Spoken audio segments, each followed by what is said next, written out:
My father always said this. He raised me with a simple mindset. Always think about who's in front of you, who you can help, but also think bigger picture. There's a lot of people in this world, and if you can use technology or money or whatever tool you have to support those people, then that's the real goal with this stuff. Welcome to the Learn Skin podcast with me, Dr. Raja. And me, Dr. Hadar, where we discuss all things skin. Join us as we delve into the art and science of skin health in today's episode. Hey, Raja, can you say the thing I told you to tell them? Of course. We are board-certified dermatologists. This podcast is meant for educational and informational purposes only and is not considered medical advice, nor does it serve as a substitute for professional care by a doctor or other qualified medical professional. All opinions shared do not express the views of Learn Health, Inc. Let's get to the good stuff.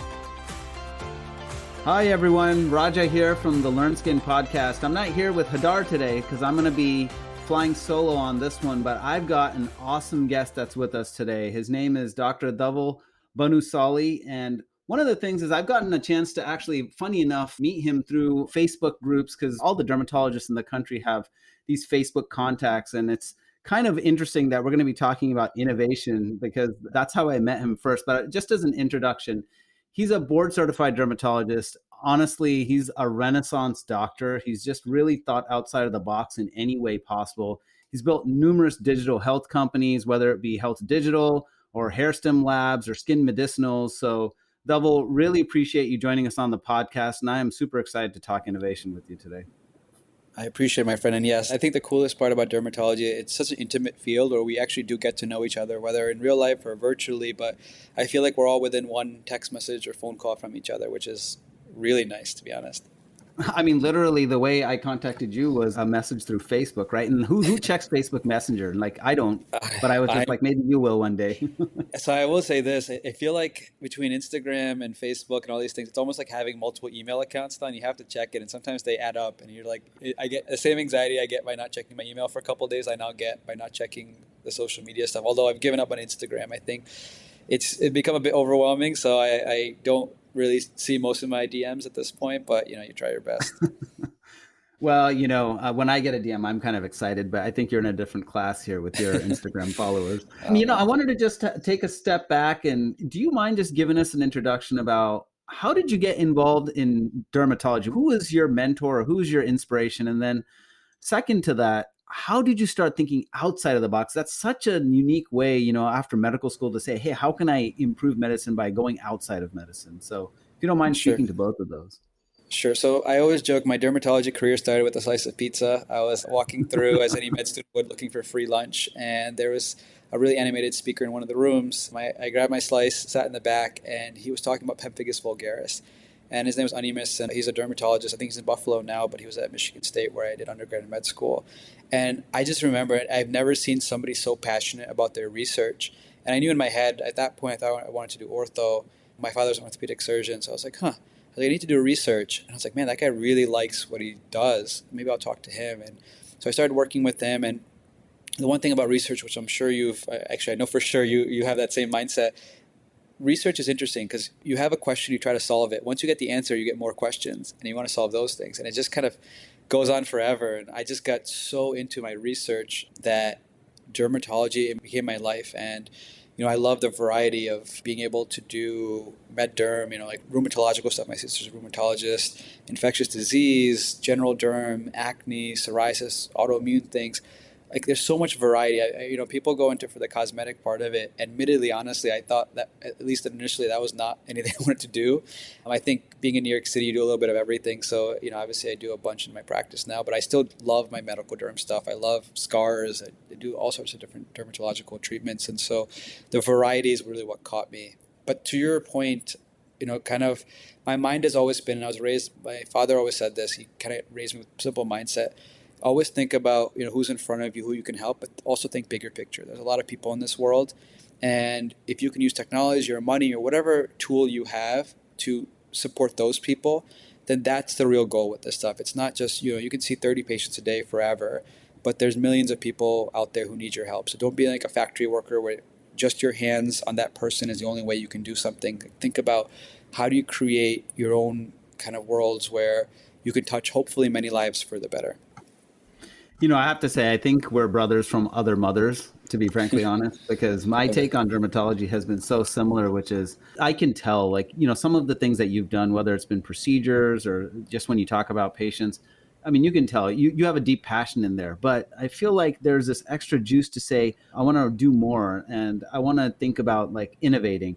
So, how did you get into this innovation, and how does someone that goes through medical school think about innovation? Because it's a switch of a mindset, wouldn't you say?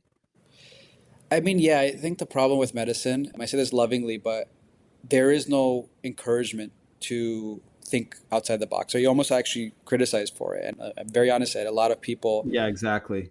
yeah, they criticize me, or even like, professors and teachers. It's interesting because now I go lecture at Michigan State on innovation. I've given big talks there to the business school, to the med school, all these different things. There's definitely been a mindset shift there. But I think a lot of it was that we're always, kind of taught one foot in front of the other, get your work done, get in, get out, and don't ask questions. And for me, I think it's just probably a lack of maturity at that point in life where I couldn't, I had all these questions. I needed answers, right? And so innovation really, I just love knowledge. I'm always reading something, listening to something, talking to people. Even in my office, my staff is always upset because I always ask people what they do for a living. And I have questions about it. Like, oh, so you work at this place. What's that like? How does that do? What do you guys do about this or this? And because, as doctors, we have a lot of knowledge, but there's so much other knowledge out there that we don't know. And I think it's so cool to be able to like mix and match all these different, viewpoints and ideas. And again, that's what makes life fun, right? Like I don't think anybody wants to be in a cubicle, day in, day out forever, right? No matter what. I mean, maybe in our parents' generation, that was a little bit more kind of acceptable Yep. because everybody did it. But now we all have kind of quote unquote side hustles or just even passion projects. I don't care if you have a cupcake shop or you have a newsletter or this or that. It's something out of your norm that brings you passion and joy, or brings you joy, excuse me. And I think, we almost crave it on a day to day basis these days. And for me, I figured that out very early. I would never be happy just doing the same thing every day. And again, that's never a ding on my practice or my, my day job, quote unquote. But I love my patients, my happiest place. But I think the variety is what makes me kind of who I am and makes me happy. Before we started the podcast, we were just talking, and you mentioned a phrase which I think is so apropos, which is functional ADD, right? Like you figured out a way to take all of these different interesting, probably interests that you have in your life and somehow make them functional. So I think you share this approach too, which is that how do you view work? I mean, is work something that energizes you, or is it something that drains you? Because a lot of people are like, oh God, thank God it's Friday, which I'm sure we all look forward to Fridays. But do you ever, like, just listening to you, do you get oh, thank God it's another week where I get to do a bunch of cool stuff this week? I mean, this is probably my biggest issue is I haven't taken a vacation in years, but I don't really feel like maybe as much as most people need to because, and again, everybody has their own, whatever's right for them is right for them. And I always respect that. For me, what was right is to make my passion part of my work, right? So I'll give you this morning. I was up at 5:36, something like that, go to the gym. I had some tech meetings early in the morning from my couch. I handle those for different projects where we have a couple of skincare lines we've helped launch. And so I had to do some work for those skincare lines, whether it's testing, some formulation stuff, whatever. Then I'm in the office seeing patients. I love my laser cases. So I'm doing some scar work, some laser stuff, some hair stuff. In between, I might have another meeting for something or other. And this is like a normal day, right? And again, I don't know why you'd have to see, again, 30, 40 people in a row. And then, almost like kind of like, okay, let me fit in the other stuff. Like, no, like just block out parts during your day. At 10 a.m., if I have a tech meeting, I have a tech meeting. I could have 11 a.m., patient, and then a, 11:30 skincare Zoom or whatever it is. And I just found that if you try to almost like squeeze in things or find a way and almost like embarrass that you're doing it, it just becomes so much more difficult than just like, hey, this is part of my life. I've accepted it. And this is what makes me happy. These are all my jobs, right? And you can have many hats. I don't think you have to deprioritize one in order to prioritize another one. I think you can just kind of find time that works for it. And so, and for me, I usually stop seeing patients around 4 or so, 3:30 some days. Not because I want to get home early. I just might have meetings for other things from 4 to 5 or 4 to 5:30 or something like that every day. And so it's part of my normal schedule. And I think that's what makes it fun because I never know, what I'm walking into, what meetings. But that's, again, the variety and spice of life is what makes it interesting. Yeah, I mean, if you look at the way you've got things set up, I mean, there's no way that you're going to have the same day twice, right? You've always got something going on that's a little different, a little breakup in the. I mean, I don't even know if monotony is a word for you, man. No, I just, again, I feel like sometimes, but I need to be, honestly, it's peace. So that's not a bad thing. But no, again, I just, all of us, you look at, physician burnout, you look at all these different things that are happening. I mean, they're real, right? And I think a Yeah. lot of it stems from sometimes settling for what you think is necessary as opposed to what really, again, lights your soul on fire. And again, like if you're seeing patients, it's like, I always say this, the best business lesson I ever learned was $1 less today is $2 more tomorrow. And what that means is very simple. Let's say you structure your schedule so you see maybe a couple less patients a day, but you're working on something else. And I'm not saying necessarily this is a financial thing. The business, it could be success measured by other metrics, but if you do a little bit less in one and spend a little time on something else, long term, whether it's financial or just happiness, it always pays itself back and does more than if you just not sacrifice in the first place, right? Like you're just like, okay, no, I can't do that, I can't do that.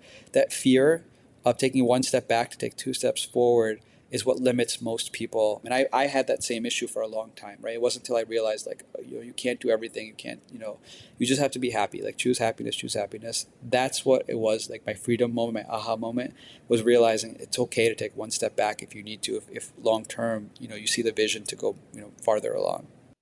I can't agree with you more. I mean, when we went and started our private practice, I mean, I know personally dropped a couple days so that we could focus on the research unit, which has now immensely grown. And because Right. of that, like you said, you start reaping the benefits, which is you get so many more facets to just how you take your week and just your day to day. So I do have a question for you. Mhm. What was the first experience or inspiration that you got, or like first encouragement that you got that said, hey, wait a minute, when I go into dermatology, I can do other things outside of clinical medicine that are going to enrich my life? Do you remember that first aha moment where you said, I can do something outside? Sure. It was actually in medical school. I helped start a biotech company or a biotech project, and it was trying to commercialize a technology to help deliver ingredients into the skin. So it was probably more for pharma than obviously skincare. But I know the person who, I mean, I came on a little bit later. So the person who created the company, founded it, was going to use skincare as a means to create revenue, to fund the pharma side of all this stuff, to create like this new distribution model for drugs, essentially, right? Like, or new delivery model for drugs. And I didn't know much about anything at that point. I was still kind of learning. I was teaching myself about formulations, about liposomes and nanosomes and all these crazy things. And again, like that was a good learning experience. It didn't really end up turning into anything much, but that was that first taste of like I started reading books on how to build a company, right? Like it wasn't like, again, I'm not trying to be like, oh, I need to make $1 billion. I was just like, okay, what is a safe note? What is friends and family around? If we have to raise money from friends, like how does that work? How do what's stock in a company mean? Like how does that work? All these little things, and then a step back, you look at, okay, so like skincare. Like I didn't really care about skincare at that point, and it was just like a thing. But I was like, okay, so skincare that creates revenue. Is that what that means? Okay, so you can use that to create revenue to support your research projects or other projects. Like, huh? And it just started like getting the balls rolling in my brain. And even now, like a lot of the projects I've done, they've like I always have this funny thing where I always try to like if I do well in something, usually it just funds my next project, right? Like I always just love to like roll it into whatever I have in the back of my brain next, and it's kind of been doing that for a while, and a lot of it, it's kind of like you're always building bigger and bigger, and that's just how life tends to be. But a lot of that started when I was in med school when I first learned that you can like it does cost money to do things, and that was a very harsh reality I learned very quickly, unfortunately. And then two, like okay, but then get creative in terms of how to fund it, right? Yeah. You can do one for you, one for me kind of deal. Really, use experiences to help supplement your knowledge and obviously your endeavors, but it just you have to kind of go through that a little bit to open up the mindset. But I didn't have any entrepreneurial anything before that, so it was at the very least it was an incredible learning experience for me. No, I mean, what an incredible journey. So, in terms of when you think about these ideas, I mean, you've executed on multiple ideas. I mean, there's so many to talk about. We're not going to get to all of them. But how do you find your partners? And do you find partners that are outside of medicine, or do you start all of these solo? It honestly depends on the project. So, with a few of them, I would have either a partner or a friend that just kind of assist. I could, like with Air, I had a few formal partners that we started with. Some of them didn't have the time capacity, so we had to kind of rearrange it. And I find other partners. You find people you trust. That's what it comes down to. On the skincare side, I mean, we didn't really get into it, but I have some pretty well-known partners on those, but they also have Well, big I'm going to teams. ask you about those too. Yeah, so those are, it's a little bit different. And those, thankfully, like we have, teams in place. So I have to do the least. I can kind of just play scientist on those things. So everything's a little bit different. It's kind of like each project has its own kind of baby. And I always say, like, it all takes its own kind of mindfulness and its own grace in terms of figuring out the right kind of concoction to make it work. Because, again, you need the biggest reason why companies fail is just execution, right? You need to have the right people to get things done because ideas are a dime a dozen, unfortunately. And like I've had a trillion ideas, right? But it doesn't mean they all Yep. can come to fruition or even if we have time for them. So the problem is like, how do you find somebody that can, or a team, if necessary, to help you execute that idea? Because I always say this as doctors, we're very good at 30,000 feet. It's very hard to be good at the minutia. There's some, even in my own office, some doctors are better at, like, I don't even look at our billing. I can't even deal with it. So one of the other doctors who's very good about that stuff, like she looks at it, handles it. Like I don't even know how much money we bring in. I just let her do her thing. I'm good at building the office. I can get us a lot of people in the office, but I don't know like the basics of, okay, we should be budgeting. But you hire people, right? If you need to hire somebody who has an MBA from some smart place, like that's okay. Like that's fine, but that's not my skill set.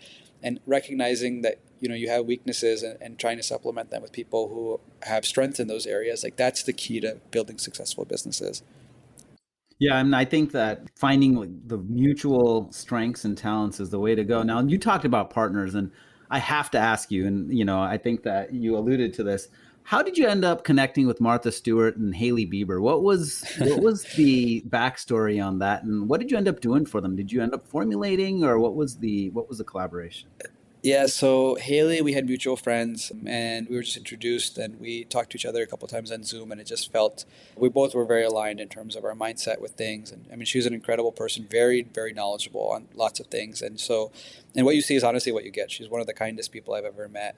And so I helped formulate that project. We had a formulation team. So I kind of took the reins the best I could. And that launched, I think, like 3 or 4 months ago, something like that. And it's been, very humbling to see that company do as well as it has. I mean, the hardest part about it is keeping things in stock. And obviously it's a great problem to have, but also it does, you're always like, oh man, like, I'm so sorry. I'm so sorry. Like you feel bad too, because you want to, you want to share whatever it is that you've helped with in as many people to experience it as you can. With Martha, we again, New York's a crazy place. You run into people often. I ran into her a couple times at a couple different events and we just hit it off. And she is the most authentic person I've ever met in my life. Like, as I'm sure you've seen, she just kind of shoots it how it is, which I love.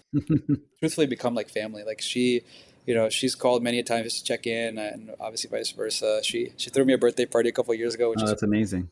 yeah, during the pandemic, which is definitely a life memory. But I think with her, it's the same thing. I mean, I'm working with her on a project that launches at some point soon, but she's the educator of the world, right? She's taught all of us for like, I don't know, like 3, 4 decades now, just kind of how to live life better and healthier and all those things. So it's kind of fun to, she's also very knowledgeable about skincare. She's the most SPF obsessed person I know, which makes my heart happy.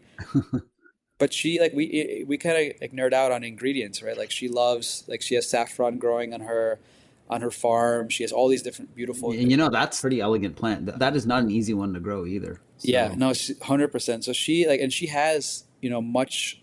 She's brilliant. I can honestly, she knows so. She's like a walking encyclopedia, and I learn stuff from her all the time too. And it's like, again, you want to surround yourself with people who see the world very similar to you and just good humans. And I think for me, I've been very grateful that the world has kind of worked its way out and put those kind of people in my life and hopefully vice versa. And, again, you don't want to sit there and just like create skincare brands and this and this and this. Like with Haley, I feel like she's educating a lot of younger people in terms of how to care for your skin barrier. Like she's talking about ingredients. It's I don't know if you've seen the website, Yep. but it's very educational on purpose. Yep.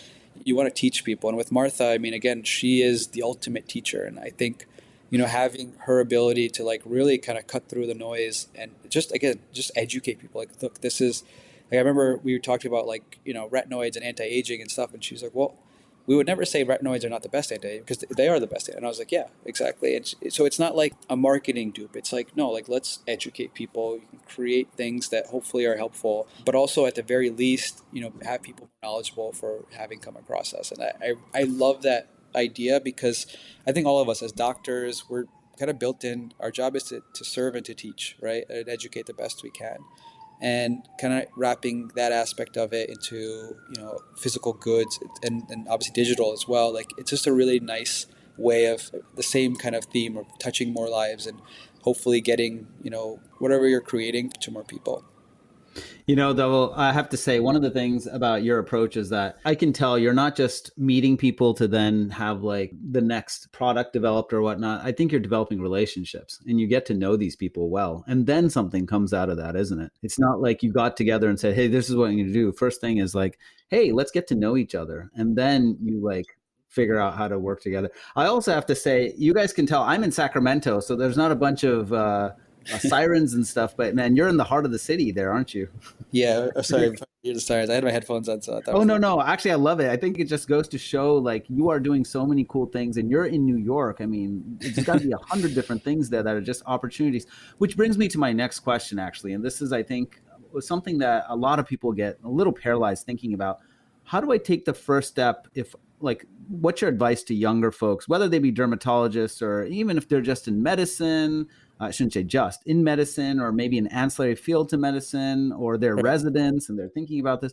How do they take the first step? And what is the biggest fear that you've seen that holds people back? I say this very genuinely. When people hear me, see me, whatever it is, read whatever way I come across your world, I hope you look at somebody like me being like, whoa, if he can do it, so can I, right? Because the truth is, in medicine, for whatever reason, we're always taught like one foot in front of the other. Again, don't look left, don't look right, just keep moving forward, right?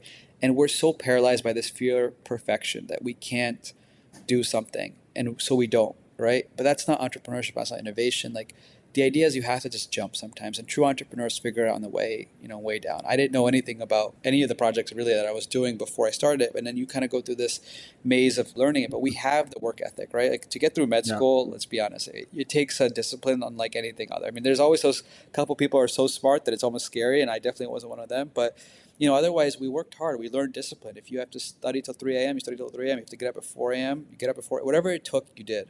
And if you can apply that to whatever passion you have, you will be successful. But sometimes you just have to jump. And I just, again, I always encourage people, whatever sign you need, like, hopefully this is the sign. If you're listening to this right now, like, this is the sign, like, I can do this. Like, if he can do, like I said, if he can do it, so can I. And that my big thing is you should not be paralyzed by perfection, because again, like, everybody has to learn, everybody has to grow. And if you don't really go for it, you'll never know what you could be missing out on. Oh my gosh. I mean, that's such great advice. And so let me ask you then, who inspires you at this point? And what is your next overall goal? Like, what do you want to accomplish with everything that you're doing? It's a good question. I mean, honestly, and I'm sure you can probably find this relatable, I still look at my parents as my inspiration. Because if you think about it, like, we can build whatever we want to build over here. They came from a different Oh my country, gosh. Can you imagine coming a new right? country, not having much money? It's pretty crazy, Dhaval. Like, I'm scared to travel across to Europe or something right now if I don't have all my stuff with me and my phone and this. These Yeah, guys no don't have kidding. anything. And, they had no money. They built incredible lives for themselves and their families. That's entrepreneurship. That's innovation, right? Like, there is no way of capturing what they went through. And so I look at them still and being like, whatever I've done is still a drop in the bucket to kind of what they've accomplished and what they've done. And in terms for me, I mean, again, I'm very honest. I just would love to see more doctors and more healthcare specialists in companies and projects leading things. I mean, you don't have to be the CEO. And to be honest with you, we're not meant to be CEOs. Again, we have a very specific skill set. You need a good operator, you need all these things. But if we can help launch things or at least be in positions of power or at least influence, particularly in healthcare, but just in general, I mean, it's just good to have, people who understand health and needs. Like, we understand the doctor side, we understand the patient side, we even understand the industry side. Like, we have very good perspective, even if we don't have the quote unquote business or legal expertise. You hire those people. But my big thing with all of this stuff is, how do I get more people to jump, right? Because I will say this one thing, and it's worth saying, Yeah. is the hardest also thing about medicine, whether it's social media, anything you do, there's a lot of criticism, right? And I've been criticized a ton, I'm sure. And it's interesting because most people who criticize you have never met you, never talked to you, don't know anything about you or your Ain't that the history. truth? Yeah, and so they always, it's a weird, but the people assume the worst, right? It's like funny because people, at least with me, they're like, "Well, you're nothing like I imagined or what you seem like," and I'm like, "What?" Like, like, thank you, I guess, and it's like, they're like, no, like, we always thought you had a hidden agenda or you'd build. And I was like, I'm always like, why? Like, I mean, I've never, like, hopefully have not pushed that because I don't really have one. I'm pretty transparent. But we do, because again, in medicine, we have this thing we're taught to be competitive because, to get into derm, you have to be top of your class or top whatever. And don't help the next person because they could be taking your spot and all this stuff. So we kind of have to remove those shackles from all of it because for better or for worse, I'm very idealistic. I really do root for friends, family, the person next to me, even if I don't know them. And you kind of blindly have to, not because, it's the smartest business move or smartest, it's just, life is better when you just hope for the best, right? And people will disappoint you, and that's okay. It's what it is, but you don't have to change who you are based on how other people act. And, again, my hope is that the more people I come across, if in any way, shape, or form, they are influenced in a positive way, I've done my job. Again, fiscally, financially, who cares? At the end of the day, we do fine as doctors. There's not much that, you really need in this life. You can't take it, obviously in the next life. So, the idea becomes like, how do you kind of push our field forward? How do you push, all of these things forward? I think about that stuff a lot because legacy is very important, not necessarily for anybody else or how people look at you, but how do you look at yourself, right? How do you, when you're done with your career, when you're retired, like, did I do good? Did I impact the world for the positive? And that's the kind of stuff that drives me because I think, I look at my father, he's at the end of his career, he's, seen hundreds of thousands of people probably by now. And it's the way people talk about him that I'm always most impressed, right? Like, I don't think anybody's like, oh, he was on this faculty or he worked at this hospital. That's so cool. No, they're like, he helped me walk or he inspired me to do this or whatever. And I look at, like, God willing, I'm in a position where when I'm at the end of my career, I'm just proud of the world, and the lives that I've hopefully impacted for the better, whether it's patients, whether it's through tech, whether it's through skill, whatever it is. Like, that's all I really, that's how I'll measure success, not by any other metric, because honestly, all the rest of it is just kind of fluff. And, it's hard to fathom in the moment, but then you realize at the very end, none of the other stuff matters. It's really just your family and again, doing the right thing. I think positive energy just begets so much positive energy. I think you and I are a little similar. I mean, I think I'll retire when I'm cremated, to be frankly honest. Like, I'm gonna go the distance. I mean, my mentor, Howard Maybach, that guy is like in his 90s now, and he's still going strong, and yeah.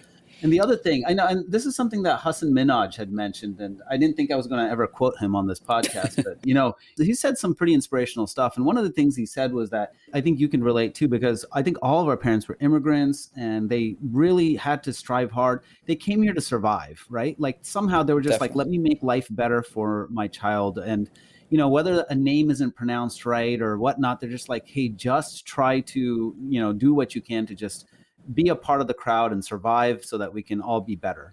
And I feel like now, and he said this, he said, my parents were trying to survive, but I'm trying to live. And I feel like, looking at you and just seeing all the things you're doing that, you're living, but man, you are so genuine. You're so humanistic. And I think you just don't know any better, to be frankly honest, listening to you. And I feel like that is so inspirational. And I feel like that's what we should all strive to be doing. So, Dhaval, I really appreciate you joining us for the podcast, and really appreciate you taking some time. But let me leave this last thing. This is very important. We are all our parents' kids, right? And I think at the end of the day, you cannot separate yourself from what they've taught you. And any positive reflection of us is from them, right? And I have to just push it back your way, because I see the things you're doing, the way you're educating on things that people don't know about or not aware about, and you're doing it in a way that's not like exploitive, which is really interesting to me, because it's like there's so many people who talk about supplements and this and that because they're trying to make a buck. You educate. Like, I learned so much from you. You have no idea. And I appreciate that. And I think the way with which you're truly educating, spreading information for the positive, to me is inspirational, because again, you don't see people doing this kind of stuff and doing this kind of work. But to bring it back, I mean, again, we're just our parents' kids. And I guess Hassan Minhaj was correct, because, we're doing our best, but, we just want to make them proud. And that's what it comes down to. Yeah, it is. Really appreciate it. And Dhaval, we'll get you back on. We got to talk more, but I love talking to you. So thanks for joining. Absolutely my pleasure. Thank you again. Thank you for tuning in to today's episode with Dr. Raja and Dr. Hadar. This podcast is brought to you by Learn Skin, leaders in integrative dermatology education. Visit learnskin.com/podcast to explore our many programs, or subscribe to the podcast today and never miss an episode. Hey, have a great day and stay curious.